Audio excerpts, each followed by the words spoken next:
আজকে কি অনুষ্ঠান ছিল?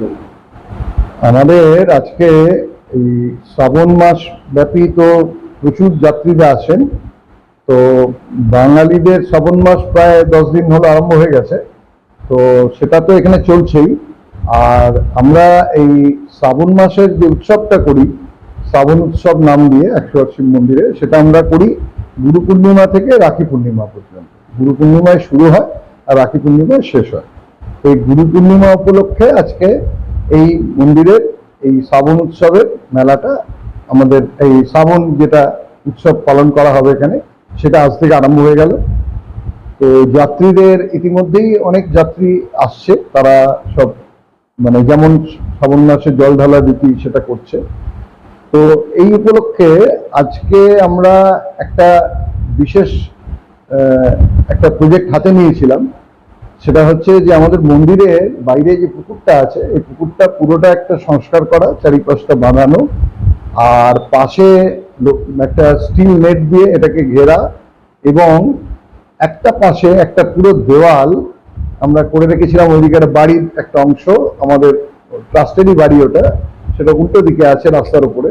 তার পেছনের অংশে আমরা পটেশ্বরী দুর্গা, যেটা লক্ষ্মীনারায়ণজি মন্দিরে পূজিত হতো, পুরনো যে পটেশ্বরী দুর্গা মূর্তিটি, সেইটা আমরা এখানে একটা দেওয়ালে 20 ফুট বাই 30 ফুট আকারে একটা মুরাল হিসাবে ওটাকে প্রতিষ্ঠা করলাম।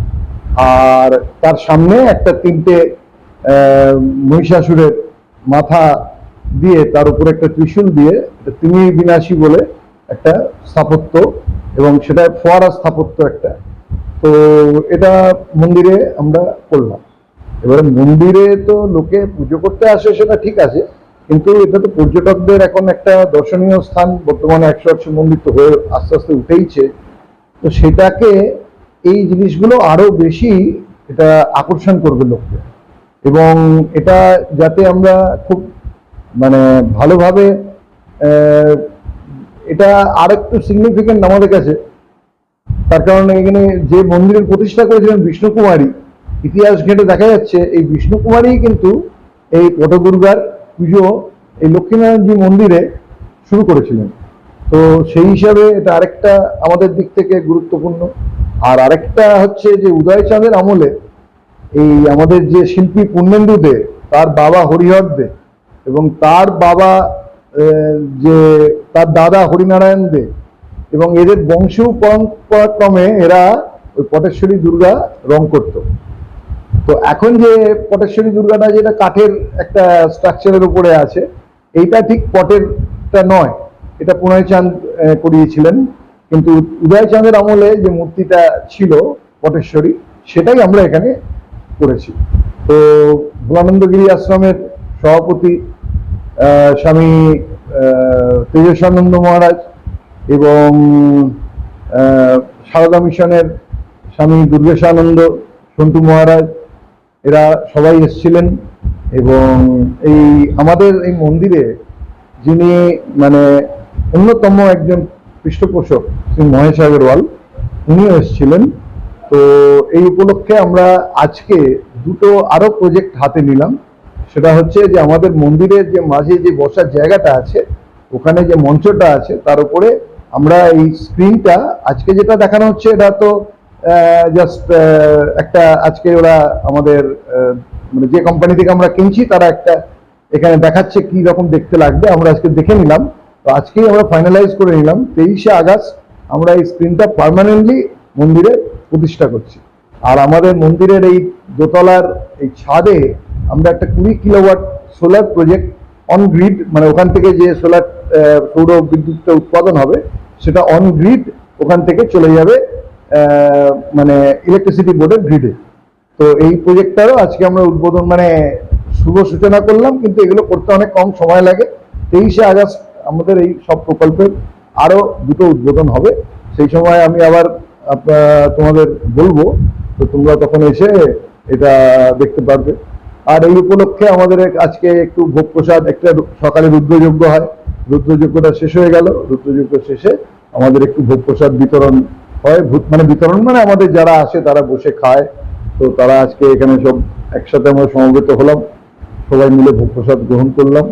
আর এটা একটা মানে আমাদের বছরে 3টে অনুষ্ঠান হয়, শিবরাত্রি, আর এই শ্রাবণ মাসের এই গুরু পূর্ণিমা, আর হচ্ছে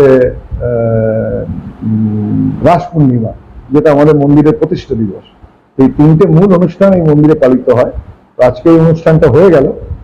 আর এবারে যেটা উল্লেখযোগ্য হচ্ছে শ্রাবণ মেলায়, সেটা হচ্ছে কালীপদ ভৌমিক স্মৃতি যাত্রী সেবা কেন্দ্র, ভৌমিক ডেকোরেটার্স এর সৌজন্যে ওরা একটা আমাদের মন্দিরের পেছনে একটা বিরাট যাত্রীদের প্রতীক্ষালয় বানিয়েছে। কারণ আমাদের এই উপরতলার যে প্রতীক্ষালয়টা, এটা তো মানে এই ঘরগুলো তো লোকে ভাড়া নেয় এবং এখানে তো সবাইকে আমরা জায়গা দিতে পারি না, কিন্তু পেছনের এই প্যান্ডেলটা থাকলে মানে আমাদের দেওঘরের অনেক যাত্রী এরা সব বিকালবেলা নাগাদ মন্দিরে আসে, এসে এরা কি করে এই সন্ধ্যেবেলায় এখানে থেকে এখানে খেয়ে একটু চান টান করে আবার রাত্রিবেলায় বাস নিয়ে রওনা হয়।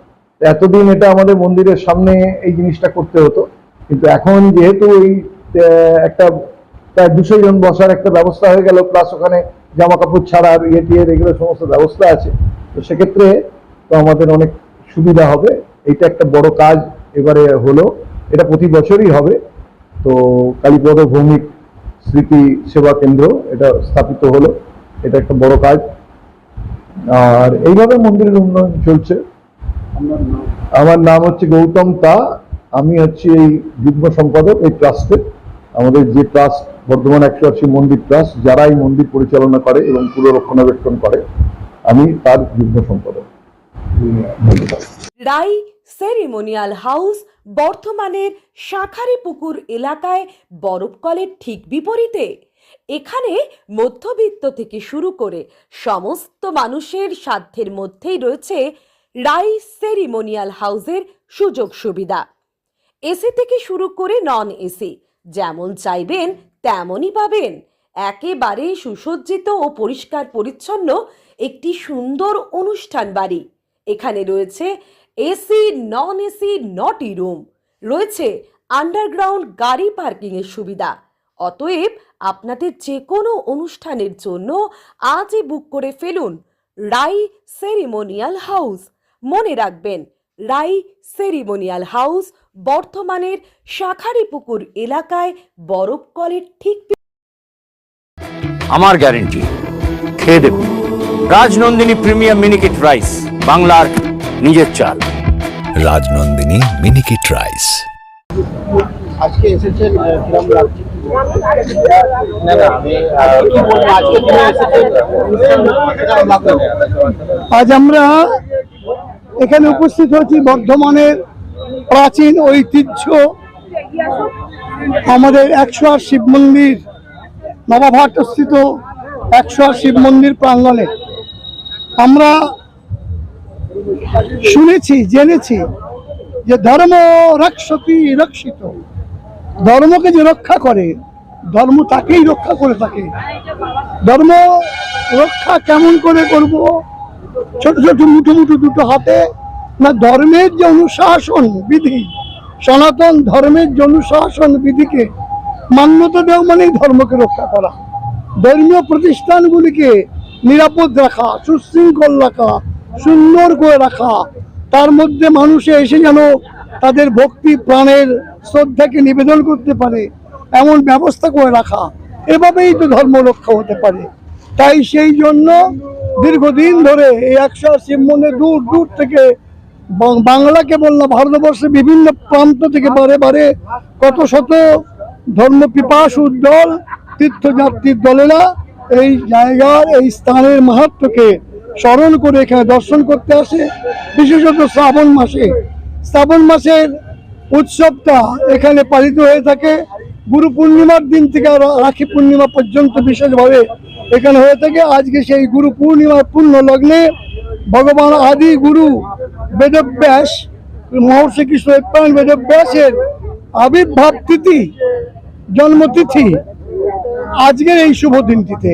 এটি কথা এই ব্যাস পূর্ণিমা বলে সবাই। ব্যাস পূর্ণিমা, গুরু পূর্ণিমার এই দিনেতে, আর তিনি কেমন বেদব্যাসের সম্বন্ধে বলছে, ব্যাসায় বিষ্ণু রূপায়, ব্যাস রূপায় বিষ্ণবে। ব্যাসদেব বিষ্ণুকে ছাড়া, বিষ্ণুকে না যিনি ব্যাপক ছড়িয়ে আছেন অনলে অনিলে চিরনবনীলে বুধরে সলিলে সাগরে, সর্বত্র ব্যাপ্ত ভগবান, তাই তার নাম বিষ্ণু। আর সেই জন্য এই জলে স্থলে শিবকে পুজো করতে গিয়ে দেখছি যে কেমন আছে, সর্বায় স্ফীতি মূর্তয়ে নমো, ভবায় জলমূর্তয়ে নমো, রুদ্রায় উগ্রমূর্তয়ে নমো, উগ্রায় বায়ুমূর্তয়ে নমো, ভীমায় আকাশমূর্তয়ে নমো, পশুপতে যজমানমূর্তয়ে নমো, মহাদেবায় সোমমূর্তয়ে নমো, ঈশানায় সূর্যমূর্তয়ে নমো। সেই রশ্মি তেজ, মানে ক্ষিতি অপ তেজ আর মরুদমম, এই পাঁচে মিলে হয় দেহের গঠন। এই পঞ্চ তত্ত্বকে, পঞ্চভৌতিককে মর্যাদা দিয়ে শিবজি কেমন না তিনি এইরকম। কাজেই সেই জন্য আমাদের মহামহিম্ন স্তোত্রে পাঠে দেখি যে বলছে হরিত জগত নাহি ভিন্নতনু ইতি যস্যমতি পরমার্থ গতি স্বনর ভব সাগর মধ্যরতি। হরিতে আর হরেতে কোনো প্রভেদ নাই, ভেদ নাই। কাজেই যেই রাম সেই শিব আমরা শুনেছি। এখন আমাদের এই মন্দিরে দীর্ঘদিন যাবৎ বর্তমান যারা পরিচালক মণ্ডলী আছেন তারা বিশেষভাবে এই মন্দির উৎকর্ষ উন্নয়নকে, এর ইতিহাসকে ধরে রাখার, ঐতিহ্য বা ইতিহাসকে মর্যাদা দেওয়ার চেষ্টা করে চলেছেন। আমরা জানি যে কর্মের মধ্যে দিয়ে মানুষের আর কর্মফল প্রাপ্তি হয়ে থাকে। যেখানে শিব আছে সেখানে মায়ের উপস্থিতি প্রয়োজন। এই শিব পুজো করতে গিয়ে শিবলিঙ্গ তো গৌরী পীঠে যতক্ষণ না পুজো করা হচ্ছে গৌর্যই নমো বা ভগবত্যই নমো ইত্যাদি বলে বা গঙ্গাবই নমো বলে, ততক্ষণ পুজো পূর্ণতা প্রাপ্ত পায় না। তাই এই শৈব ক্ষেত্রেতে এখানে জগদ্ধাত্রী মায়ের বর্ধমানের মহারাজা প্রতাপচন্দ্র আর প্রতিষ্ঠিত সেই পটেশ্বরী প্রথা অনুযায়ী তিনি পটেতে পুজো করেছিলেন, চালু করেছিলেন। শক্তি ছাড়া শক্তি এবং শক্তিমান অভেদ, এই তত্ত্বকে স্বীকার করে নিয়ে বর্তমান পরিচালক মন্ডলী সম্মানীয় শ্রীযুক্ত গৌতম তা থেকে শুরু করে আরো যারা যারা রয়েছেন সকলে মিলে সবার সমবেত প্রচেষ্টায়, মা ভক্তের প্রচেষ্টায় সাড়া দিয়েছেন।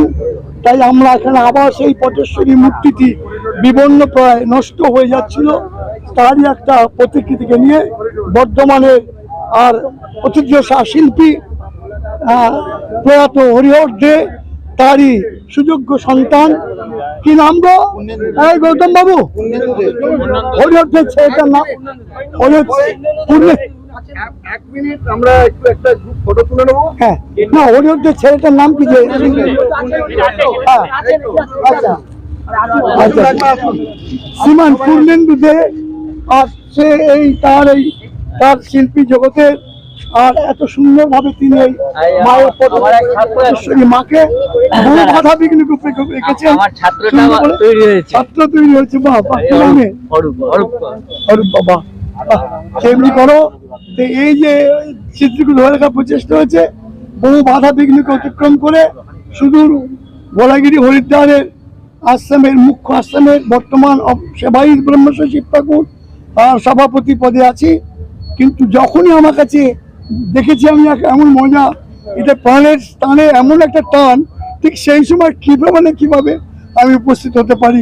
এরা আমাকে তাই নিয়ে এসছেন। নিজেকে ধন্য মনে হচ্ছে। সবার কল্যাণ, জগৎজননী সবার মঙ্গল বিধান করুন। মায়ের পুজো এবার যেন মনে হয় জেগেছে ভোলা জেগেছে। এবার যেন শিবের পূজা আরো সুন্দরভাবে হবে। জগৎ থেকে মর্যাদা হচ্ছে। আরুদা, মাছের চালটা একটু পাঠিয়ে দিও। আচ্ছা।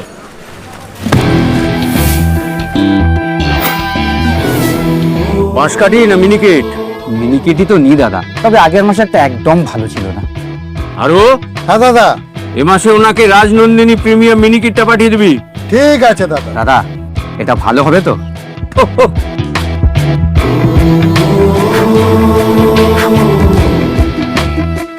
আমার গ্যারেন্টি, খেয়ে দেখুন। সবাই বলে সঠিক চাল সঠিক ভাত, আমি বলি ভালো চাল ভালো ভাত। রাজনন্দিনী প্রিমিয়াম মিনিকেট রাইস, বাংলার নিজের চাল। রাজনন্দিনী মিনিকেট রাইস, বাংলার নিজের চাল।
হ্যাঁ